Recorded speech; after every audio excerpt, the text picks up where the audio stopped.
What's up guys, Matt Laidlaw here, coming to you from the oldest, largest, and finest Harley-Davidson dealership in the greater Los Angeles area, Laidlaw's Harley-Davidson. So thanks for checking out my 2019 FXDR review. If you haven't already, hit that subscribe button. I come out with a lot of Harley-Davidson content. I'll be reviewing all of the 2019 models this year. So if you haven't already, also check out this video I'll be leaking in the top right hand corner. This is my new rating system that I'm going to be implementing into all of my reviews this year. It's more of like a numeric rating system that I feel like will add an extra layer of detail that will help you guys choose the best Harley-Davidson that suits your needs the most. So I enlisted the help of Andrew and Nick, two of the sales guys here at Laidlaw's, and we decided to take the bikes up to Azusa Canyon, which in my opinion is one of the top 10 best motorcycle roads in Southern California. And we took up a Fat Bob and then Nick's Dyna Lowrider that has a stage 4 on it. So we felt like these two bikes would be a real good comparison, especially the Fat Bob, mostly because the FXDR and the Fat Bob are the two bikes that Harley-Davidson really postures as the performance cruisers in their lineup.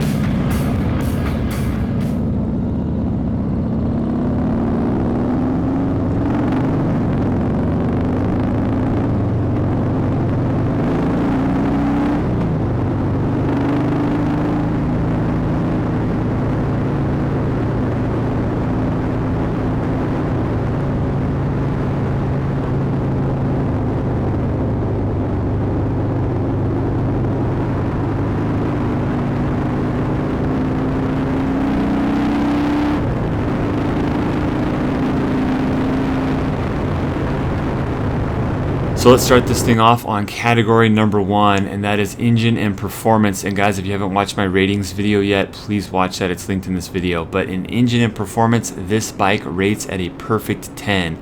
And I don't give out 10s lightly, as you'll probably see as this video goes on and as you watch my future videos.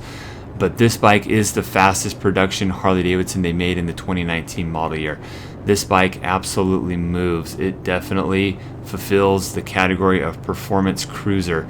From a stoplight is where I noticed it the most, just rolling on from a dead stop up to 60 miles an hour. This thing absolutely moves. It definitely packs that torquey low end acceleration power delivery.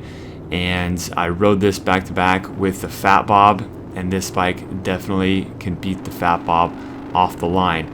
And so many of you may ask, well, why is that when it's the same 114 cubic inch Milwaukee-Eight, Matt? What's going on here? So that's due to three main things. The first one, which is the lesser of the three, is the weight difference. So the running order weight on an FXDR is 668 pounds, and on a Fat Bob, it's 676 pounds. But the two things that make the biggest difference are the high volume airbox and exhaust system on this bike. A lot of people poked fun at the intake on this bike, but what that intake does is it positions the intake and the filter in a position to capture the most amount of air, and that airbox is a very high volume airbox as well. And then the exhaust system is a high volume exhaust system.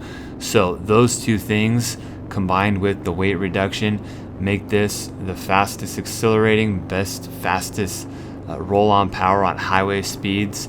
Stoplight to stoplight, this is the fastest bike Harley-Davidson makes. So this bike gets a 10 in the engine and performance category. A couple other things I'll mention with the engine and performance category. The transmission, you have a 6-speed transmission. It's the same transmission you're going to get in all of the big twin bikes equipped with the Milwaukee-Eight. Got smooth shifting. It's very complementary to the Milwaukee-Eight's power and the distribution of that power. Some people complain about the clunk when you drop it into first gear. I personally don't mind it. I think it's part of the mechanicalness of a Harley-Davidson, but if you get guys coming from competing models that don't have that distinct clunk into gear, some people complain about that. The engine's good. For those of you who watch my Milwaukee-Eight video will know that the heat dissipation is a lot better on these bikes now, and the Milwaukee-Eight was first introduced to the Softail family and platform in the 2018 model year. If you do ride in a lot of heavy traffic, stop and go in hot climates, you will get quite a bit of heat coming up on you. It is still an air-cooled engine. It has a precision oil cooling system, which is more of a supplementary cooling system. But yeah, as far as an air-cooled engine in a Harley-Davidson, the heat dissipation is really good when compared to past Harley-Davidson platforms. Starter motor's good, turns over the bike real good. Mechanical sound, Harley-Davidson left a degree of mechanicalness to these Milwaukee-Eight engines, which I think they walked that fine line of making a refined engine and keeping some of the mechanical heart and soul of Harley-Davidson intact. I feel like they did a really good job there. And upgradability, this bike can be upgraded. You've got your stage 1 through 4 kits. At the dealer show, they had a stage 4 kit bike with the titanium and carbon fiber exhaust system that they have for this bike, which I highly recommend. I think it's going to be a really good pipe. As far as reliability goes, the Milwaukee-Eight's been pretty much bulletproof. The only time I've seen issues with the Milwaukee-Eight is some of the guys that have done the stage 4 kits that have ridden them really hard, high RPMs for high duration, have seen some issues. Not everybody, but that's the only time I've really seen the Milwaukee-Eight have some failures on it. From a launch, from a standstill to 60, the FXDR did very, very well. So the acceleration, I would definitely rank really high on this bike. Power to weight ratio, acceleration on the bike is really good. It's got the 114. I felt like it could use a pipe and a tune. It's a little soft on the low end, but when you're in the mid-range power, it really opens up really well. I really like the intake. At first, I didn't like it. I thought it was hideous, but it grew on me, and I really like the intake sound. As I'm riding the bike at higher RPM, you can really hear the intake, which is really cool. And this one felt particularly strong for some reason, especially once you got it above the 3,000, 3,500 RPM range. It felt a little bit stronger than the Fat Bob that we had up there, but it's hard to say. This was a little bit louder factory with the stock exhaust on there than the Fat Bob was, so sometimes that can add to the sensation of speed. But it definitely, if you're going to keep the factory pipes, this definitely sounds better than the Fat Bob does. Andrew riding with the drone.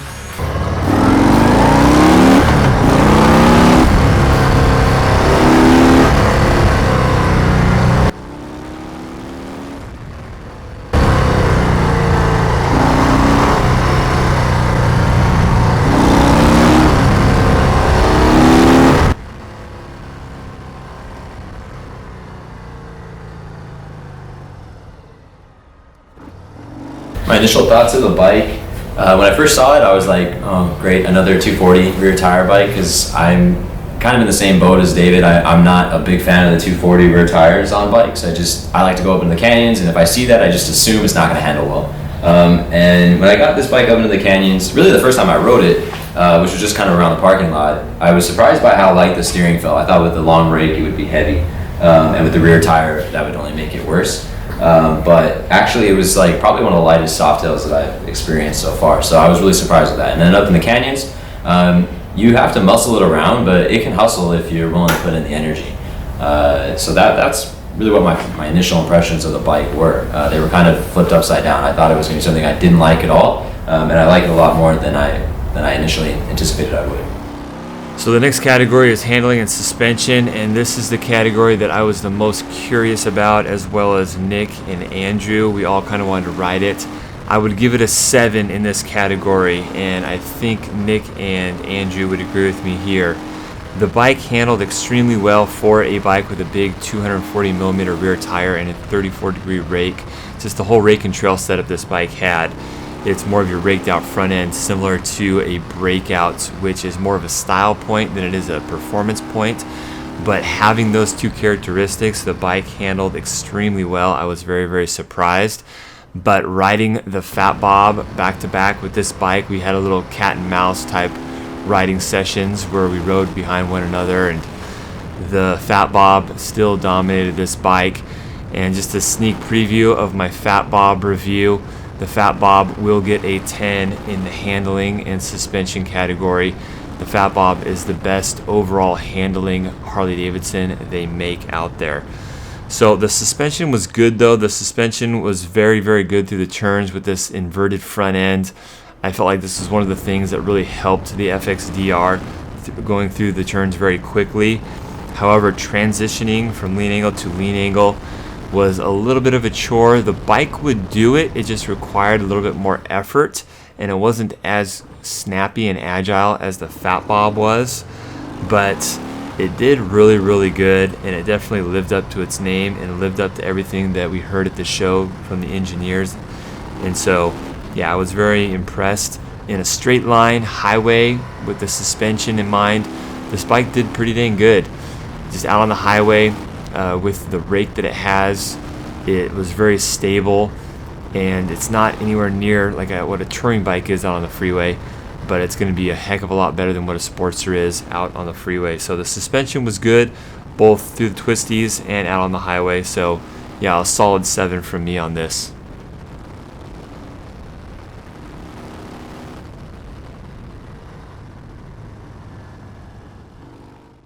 You have to put more effort into holding a line, but the lean angle is really good. Yeah, I mean, I've told Matt this. It feels like a performance breakout, how I would put it. If you're looking for a breakout, a big rear tire, and you want a corner as well, this would be the bike for you. So the next category is braking, and the brakes on this bike work exceptionally well. I'm going to give this a 10 out of 10.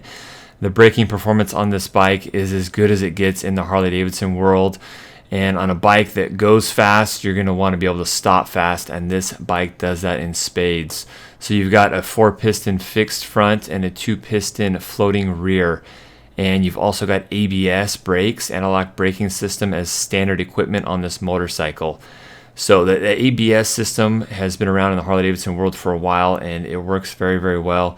I've used it several times when I've been out there and had a sudden or abrupt stop, and it definitely helps you maintain traction and stay up. So yeah, 10 out of 10 for me on the braking system on the FXDR. Braking is phenomenal. Braking on this bike is really good. I brake hard going through the canyons and the turns, so I really like that initial first bite of the front brakes. And it's not, you don't have to put that much effort into it, and it instills a lot of confidence, which I really like. Rear braking is really good too. Next category is utility, guys, and utility is a category that I added just because we're reviewing Harley-Davidsons here, and I feel like Harley-Davidsons offer a lot of utility to their riders. This bike, however, is an exception. I give this bike a 2 out of 10 on the utility rating.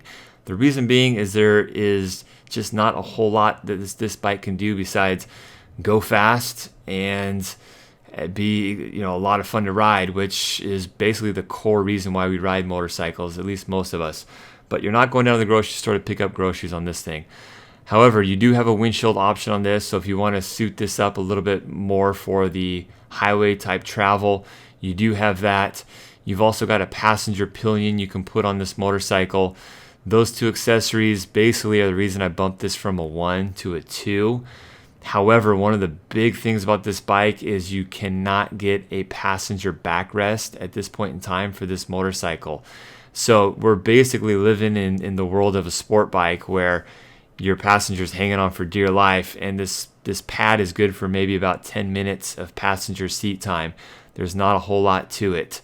So this is kind of a solo bike, guys. The pad, maybe if you want to go down the streets with your passenger for a little bit, but from a utility standpoint, this bike does not offer very much. I couldn't find any bags for this bike. You can't store anything on here. There's no luggage rack. There's no sissy bar for this bike.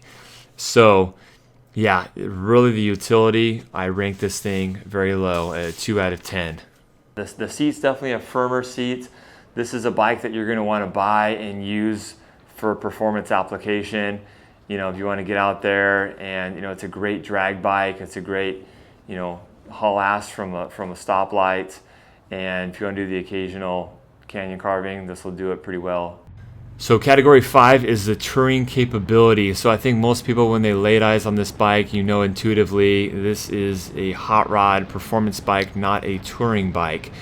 So for that reason, I give it a 4. And I'll go into more details here, but yeah, 4 out of 10 on the touring capability.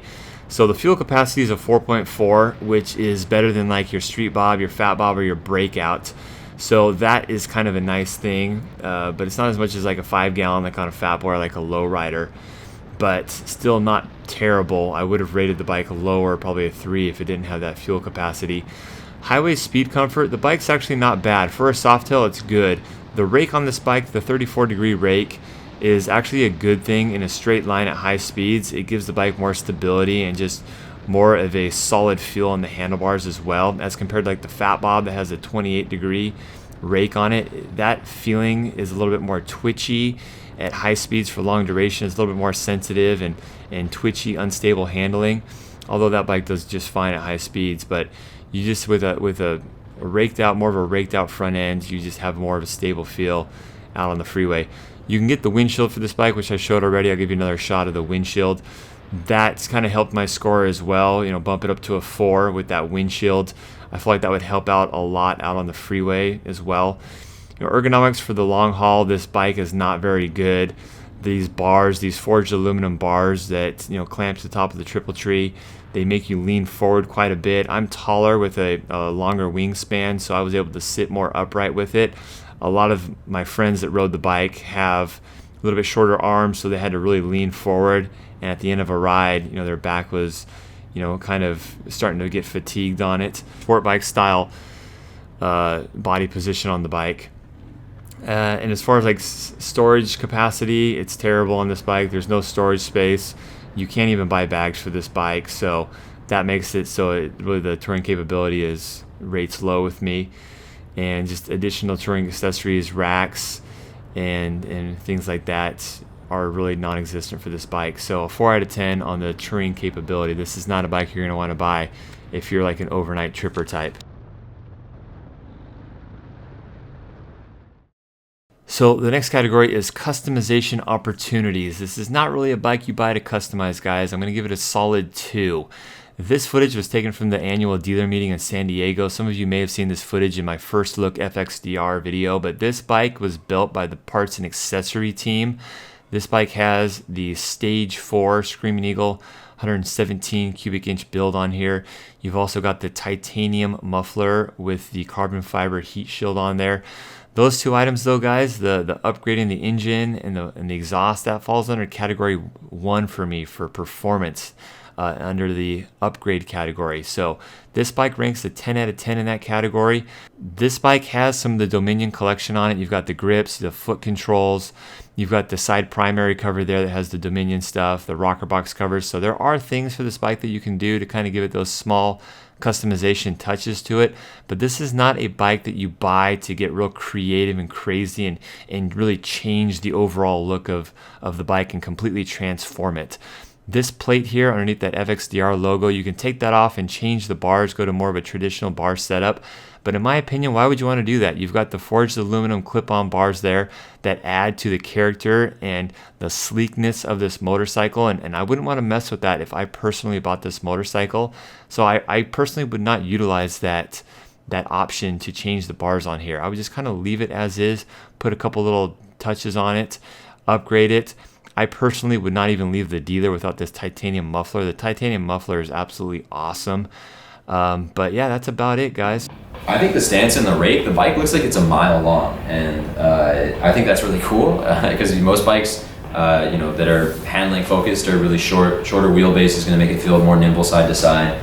Short rake is going to make it feel more responsive. So the fact that this bike is as responsive as it is with the length, it looks like a drag bike, but it actually can handle up in the canyons pretty well. So I like the aesthetics. There's some bits and pieces on it that I wish that they had gone a different direction. Not the biggest fan of the rear fender, but I think they thought that everyone was going to take that off anyways. And then I'm not a big fan of the turn signals on this particular bike. I love them on the Deluxe, but I don't exactly know what they're doing on this bike. Inspiration behind the styling is definitely NHRA drag hot rod styling, and so it does that well. I feel like this bike is a breakout on steroids. If you really like the stance of a breakout, the rake, the 240mm rear tire, but you want a bike that's going to handle and perform better, then the FXDR is going to be a good choice for you. When I saw the bike in person, I thought it looked really cool. It's a good aesthetic to the bike. It sits, when it sits on the side stand, it looks like it's going fast, and I think they really knocked that out of the park with that. So the next category is, does this bike have the heart and soul of a Harley-Davidson? And I gave the FXDR a 7. So I feel like this category can only exist within the Harley-Davidson world. Even if you said, does a bike have the heart and soul of a Ducati, I just don't think anybody would have that argument. Because Harley-Davidson, the look, the sound, the feel, the parts, the engineering, all of that really means a lot to Harley buyers and owners and riders. There's a lot of argument in the world, especially out on the internet right now, about whether or not the new Harleys are embody what really makes a Harley great, that mechanical feel and sound, just what makes you feel like you're riding this real raw piece of machinery. And I feel like Harley-Davidson has a very, very tough job at trying to balance keeping what the old school guys see as beneficial in a Harley-Davidson and trying to make these bikes appeal to the new school guys. So there is quite a bit of plastic used on this bike to reduce weight. One of the big things that the engineers were talking about at the show was how well they reduce weights on the FXDR. And so like their fenders are plastic, and a lot of the bike though is still very high quality parts. The fit and finish is still what you'd expect from a Harley-Davidson. It's very high-end fit and finish, and I feel like the lines and everything are very simplistic in nature, which is what people want in a Harley-Davidson. And yes, it is a little bit on the futuristic performance side of it, but I feel like they've incorporated the classic lines and styling of Harley-Davidson into a more modern look and a more performance-oriented look. So I feel like this bike does have the heart and soul of a Harley-Davidson, at least to the degree of a 7. If I were to compare this to like a Sportster would beat this bike in this category just because of how mechanical a Sportster is. It just really feels like a classic Harley-Davidson still. But a lot of it has to do with the engine, the Milwaukee-Eight, and I feel like the Milwaukee-Eight really rides that fine line between making the bike still this living, breathing piece of machinery below you, but being refined so as not to make it an uncomfortable operating experience for the rider. So category 9 is the matte factor. I wanted just to throw this in just to kind of give my overall opinion about the bike, how everything all comes together, the looks, the parts, the performance, and everything. I gave it an 8, which is really good. I really like the bike. I think the FXDR is a badass addition to the Harley-Davidson lineup. Another part of this category is how relevant is this bike in the Harley-Davidson lineup. I feel like with the discontinuation of the V-Rod, they needed to fill the space of this performance Muscle-Cruiser, and I feel like this bike definitely has the profile and the stance of that muscly performance bike that the V-Rod kind of left a hole there.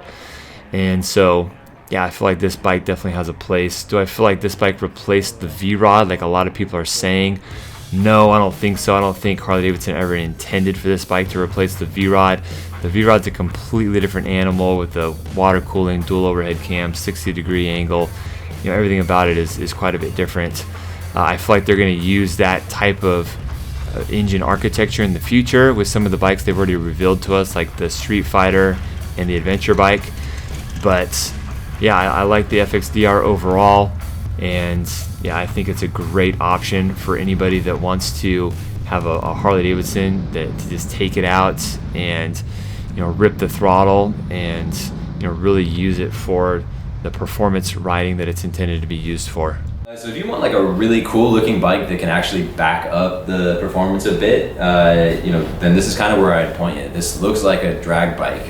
If you've seen what Harley races in NHRA, this actually looks pretty similar to it. Obviously it has the air-cooled engine and the traditional Harley, you know, 45-degree V-twin, but it actually nails the aesthetic for me. So if you like the way this bike looks, you don't have to really compromise that much on the handling. So if you're someone who loves big rear tires, but you don't want to sacrifice performance that much, this is going to be like a really good middle ground for you, because it's going to get you that big tire, but you're not going to pay a really high handling penalty. So that's about it for this review, guys. Thanks for watching. If you enjoyed it, give me a thumbs up. And as always, if you have any questions, feel free to leave them in the comments below. If you're looking for a bike in Southern California, hit me up. If you enjoyed the new format, let me know, guys. If you didn't like it, also let me know. I'm always trying to improve my videos and make them better. And so yeah, any feedback would be great. Thanks a lot for watching, guys. Take care. Bye-bye.